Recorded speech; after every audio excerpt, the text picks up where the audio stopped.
खामियाजा तो हमारा देश इलीगल माइनिंग के कारण भी भुगत रहा है। हर साल लाखों करोड़ों के राजस्व का नुकसान तो होता ही है। बिहार, यूपी, पंजाब, मध्य प्रदेश, सब जगहों पर एबीपी न्यूज ने पड़ताल अपनी की, अवैध खनन दिखाया। महाराष्ट्र में भी आज अवैध खनन की पड़ताल हम आपको दिखाएंगे। हमें ज्यादा दूर नहीं जाना पड़ा। मुंबई के पास वाले जिले में ही रेत माफिया खुलेआम अपने धंधे में लगा था। अवैध खनन चल रहा था, वो भी तब जब बॉम्बे हाईकोर्ट ने इस पर रोक लगा रखी है।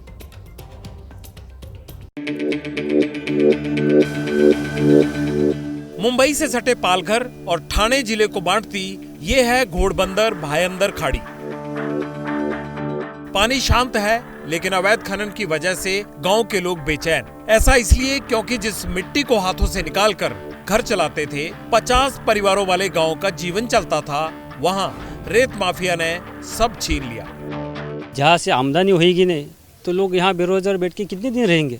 लोगों को रोजगार मिले, पेट सबका भरे, ये हिसाब से लोग सरकार ने इसके ऊपर थोड़ा ध्यान दे। जो बेचारे लोग बाप जमाने से धंधा करते आ रहे हैं, फिर आगे चल के बेचारे लोग वो क्या करेंगे, फिर ये गांव चलेगा कैसे, इनके घर कैसे चलेंगे। और एक पड़ाव के वजह से 50 घर चलता है, तो 50 घर का सोचो आप, कैलकुलेशन करो कि 50 घर का नुकसान हो रहा है एक पड़ाव से। रेत के बड़े बड़े पहाड़, खाड़ी में रेत निकालने के लिए दिन रात काम कर रही बड़ी बड़ी मशीनें, रेत किनारे तक लाने के लिए बड़ी बड़ी बोट्स। एबीपी न्यूज के कैमरे में सब कुछ रिकॉर्ड हुआ। हमारे रिपोर्टर राजेश त्रिपाठी को सब कुछ दिखा, शायद महाराष्ट्र की शिंदे सरकार को नहीं। इस वक्त मैं खड़ा हूं मुंबई अहमदाबाद ब्रिज पे। ये फाउंटेन का इलाका है और ये भायंदर खाड़ी है। लेकिन आपको एक दूर में तस्वीर दिखाऊं कि किस तरह से वहां पर मशीनें चल रही हैं और रेत निकाली जा रही है। तस्वीरें देखिए कि मशीन काम कर रही है और वहां पर किस तरह से वो इस खाड़ी के अंदर जाती है और वहां से रेत निकालती है और उसको बाहर करती है। अवैध खनन को लेकर गांव वाले कई बार शिकायत कर चुके हैं। थाने और पालघर जिले में अर्जियां लगा दी, मगर सुनवाई के नाम पर सिर्फ आश्वासन मिलता है। अगर परमिशन लेकर थोड़ा बहुत रेत निकालते भी हैं तो पैसे कहां से मिलेंगे, इसकी अलग टेंशन है, क्योंकि मसला 2 जिलों की बाउंड्री में फंस जाता है।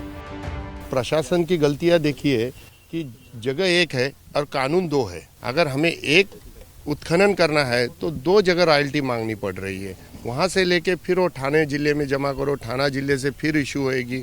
तो ये जो कानून का जो चक्र है, जो नियम का चक्र बना है, इसके अंदर ऐसा नियम बना है कि आम छोटा व्यापारी इसमें व्यापारी नहीं कर सकता। कई संगठन इसके हक की लड़ाई लड़ भी रहे हैं, लेकिन जब से माइनिंग पॉलिसी बदली, टेंडर सिस्टम लागू हुआ, तब से दुख तकलीफ बढ़ गई। बहुत नुकसान हो रहा है। माइग्रेटरी बर्ड्स हैं, फिश हैं, फिश स्पॉनिंग साइट्स हैं, सब कुछ अफेक्ट होता है। तो नॉट ओनली पर्यावरण, हमारी खेती, हमारा पानी, हमारा सब कुछ अफेक्ट हो रहा है। मुंबई हाईकोर्ट ने ये कहा है कि महाराष्ट्र गवर्नमेंट का जो एक्शन है वो काफ़ी नहीं है और उसका कुछ टाइमलाइन होना चाहिए, उसका इम्प्लीमेंटेशन होके कोर्ट को रिपोर्ट होना चाहिए। अब मुंबई में रेत का भाव जान लीजिए। एक ब्रास का मतलब 100 घन फीट, जिसकी कीमत है करीब 4000 रुपए। एक छोटे ट्रक में 3 ब्रास रेत यानी करीब 12,000 रुपए का रेत आता है। बड़े ट्रक में 6 ब्रास रेत यानी करीब 24,000 का रेत भरा जाता है। अगर परमिशन से एक ट्रक बालू ज्यादा निकलता है तो 24,000 का फायदा, और अगर 100 बड़े ट्रक अवैध बालू निकाल ले तो 24 लाख का फायदा होता है। मगर प्रशासन कहता है कार्रवाई करते हैं साहब। घोड़बंदर की जो खाड़ी है वहाँ पे इस तरीके से अगर कोई इलीगल एक्सकेवेशन या ट्रांसपोर्टेशन की हम लोगों को अगर जानकारी मिलती है, उसमें जैसे हम लोगों को जानकारी मिलती है, हम लोग, हमारा पथक या हमारी टीम वहाँ पे पहुँचती है। जो भी व्हीकल्स है उनको पकड़ के उनको तहसील ऑफिस में जमा किया जाता है। गवर्नमेंट के निर्देशानुसार उनके ऊपर जो फाइन होता है उनसे वो वसूल किया जाता है। रेत माफिया अवैध खनन में बिजी है और प्रशासन जुर्माना वसूलने के हिसाब किताब में, लेकिन गांव वालों की सुध किसी को नहीं। सड़कों पर बेरोक टोक बड़े बड़े ट्रक रेत लेकर निकलते हैं, मुंबई समेत दूसरे शहरों में जाते हैं। बड़ी बड़ी इमारतें बनती हैं और इन्हीं में कहीं गरीब आदमी का रोजगार खो जाता है। दूसरे बड़े राज्यों की तरह ही महाराष्ट्र में भी माइनिंग राजस्व का एक बहुत बड़ा जरिया है, लेकिन अवैध खनन यहां भी धड़ल्ले से होता है। महाराष्ट्र की 17 छोटी बड़ी नदियों में रेत का खनन हो रहा है। पुणे, अहमदनगर, सोलापुर, सतारा और सांगली जैसे इलाके इलीगल माइनिंग के लिए हॉटस्पॉट है।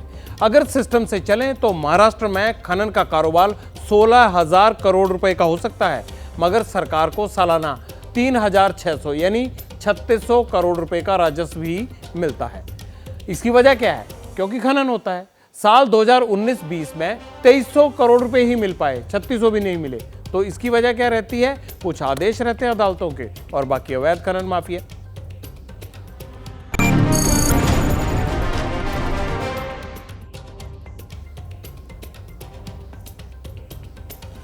पिछले 7 साल से महाराष्ट्र के तटीय इलाके जैसे ठाणे, रत्नागिरी, सिंधुदुर्ग, ये वो तमाम इलाके हैं जहां पर रेत खनन पर रोक लगी हुई थी। 172 स्पॉट पर सिर्फ मैनुअल माइनिंग यानी हाथ से खनन करने की इजाजत थी, मगर कानून बदला और पॉलिसी भी बदल गई। अब ई टेंडरिंग शुरू हुई है। बड़ी कंपनियों ने माइनिंग का ठेका लिया है और नदी किनारे रहने वाले लोग सड़क पर आ गए हैं। महाराष्ट्र के सीएम एकनाथ शिंदे के पास खुद माइनिंग विभाग है, यानी वो उसका प्रभार खुद उनके पास है, मुख्यमंत्री के पास। हमारे रिपोर्टर्स ने इस पूरे मसले पर चीफ मिनिस्टर ऑफिस से बात की और सीएम का रिएक्शन जानने की कोशिश की, लेकिन अभी तक वो रिएक्शन आया नहीं। जनता से जुड़े किसी भी मुद्दे को हम भूलने नहीं देते हैं, ये हमारा आपसे वादा भी है। अवैध खनन पर हमारी देशव्यापी मुहिम की गूंज पंजाब विधानसभा में भी सुनाई दी। दूसरे दिन भी सदन में खूब हंगामा हुआ। ईडी की अटैच जमीन पर अवैध खनन को लेकर मान सरकार से सवाल पूछे रहा है विपक्ष और कह रहा है कि आखिर ये हो कैसे रहा था। कांग्रेस एमएलए प्रगट सिंह ने सदन में इलीगल माइनिंग का मुद्दा उठाया, सियासत गरमाई और जब बात मान सरकार के शिक्षा मंत्री हरजोत सिंह बैंस पर आई तो नेताजी ने खुद नार्को टेस्ट करवाने का खुला चैलेंज किया। हम क्या कह रहे हैं, एक कमेटी, विधानसभा की कमेटी बना दो जो वहां विजिट करके भाई आपको रिपोर्ट दे दे, उसके ऊपर एक्शन कर लेना। लेकिन अनफॉर्चुनेटली बिल्कुल भी किसी मुद्दे पे भी ये खड़े नहीं होना चाहते। ये तो बहुत कुछ कहते हैं, ये एक्चुअली इनकी जो ट्रेनिंग है वो केजरीवाल से है, भगवंत मान से है। ये सारा कुछ वही करते हैं जो इनके बिल्कुल जो ये उल्टा करते हैं जो कहते हैं। एबीपी ने स्टोरी की, उसके ऊपर बहुत हमें भी खुशी, हमने एक्शन लिया और उस आदमी का अरेस्ट हुआ और वो पता लगा कि वो अकाली दल का ही कोई लीडर निकला। मैं आपको बता दूं जी, ये कहना बहुत बड़ी बात होती है क्योंकि आज कल लोग कसम पर यकीन नहीं करते। तो मैं ये कहता हूँ I am ready to face any kind of test, ठीक है, नाको, पॉलीग्राफ। मैं अपने हल्के में और despite being it's a total mining belt कभी भी, और माइनिंग मिनिस्टर भी रहा हूँ, अब तो मैं एजुकेशन मिनिस्टर, माइनिंग मिनिस्टर भी रहा हूँ, आई हैव नेवर इंटरफेयर्ड। मैं एक पहला माइनिंग मिनिस्टर था जिसके खिलाफ क्रशर्स ने धरना दिया।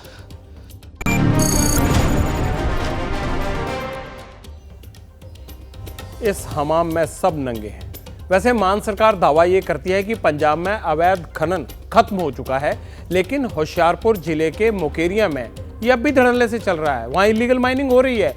पंडौरी गांव में इस गोरख धंधे का नया अड्डा बन गया है। यहां रेत माफिया ने किसानों की 35 एकड़ जमीन खोद डाली है। खेती योग्य जमीन पर 50-50 फीट गड्ढे हो गए हैं। शासन की इस गड़बड़ी को दुरुस्त करना होगा, करना जरूरी है। जैसे ही घड़ी का काटा दोपहर 2:30 पे आए, बबीता जी का दिल सास बहू साजिश के लिए मचल जाए। और ये है इनकी बहू, पूरे दिन ऑफिस की टेंशन हो जाए गॉन जब ये करें अपना फेवरेट शो फ्री टाइम पे ऑन। इनकी तरह आप भी देखिए अपना फेवरेट शो अपने टाइम पर और डाउनलोड कीजिए एबीपी लाइव ऐप अपने स्मार्ट टीवी पर।